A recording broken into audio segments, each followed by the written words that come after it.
तन तैयारी में रह सजबे कइले बड़ू साहेब।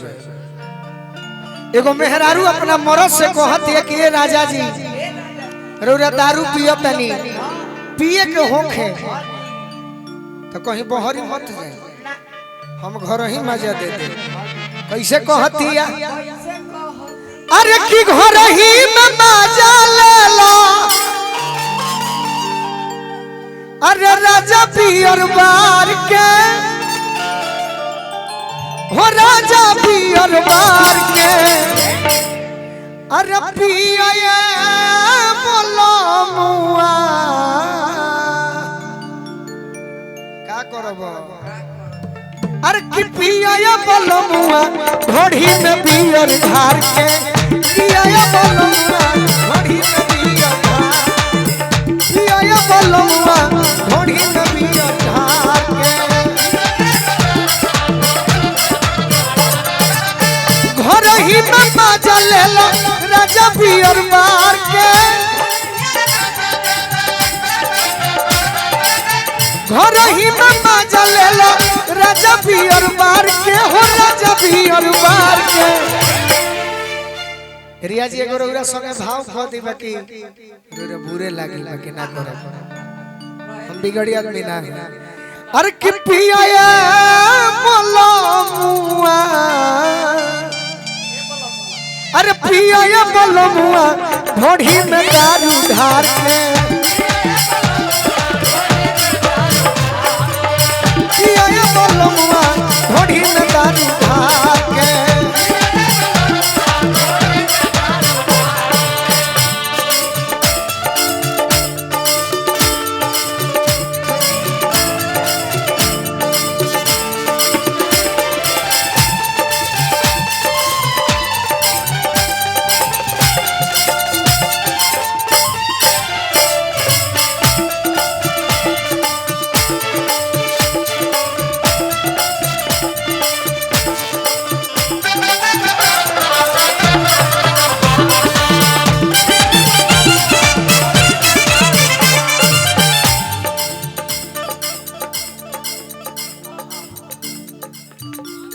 ठीक बा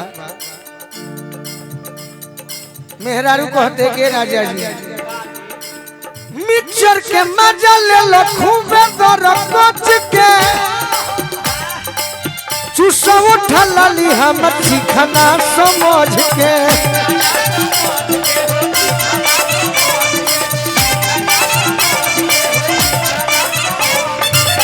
मिक्सर के मजा ले लो खूबे दर कोच के, चूसा उठा ली हम चिखना समझ के।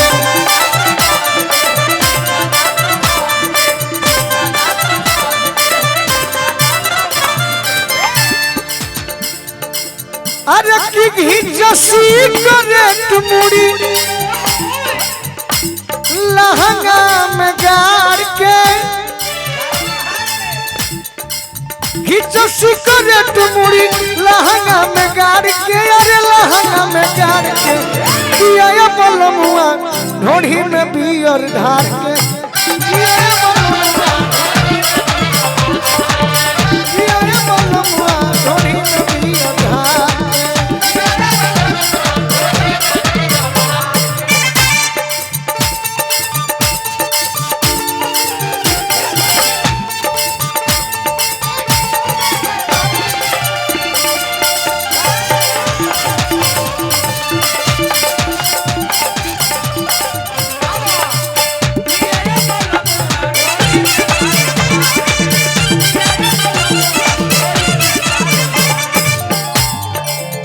रिया भौजी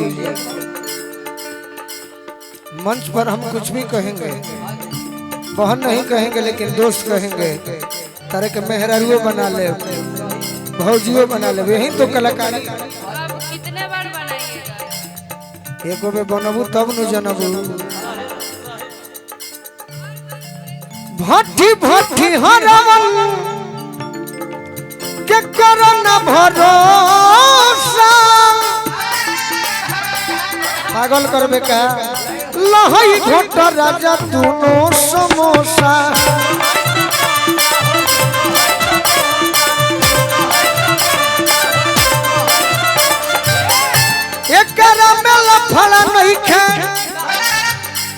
सरकार के अरे कोनो सरकार के अरे पिया ये बलमुआ ढोढ़ी में बियर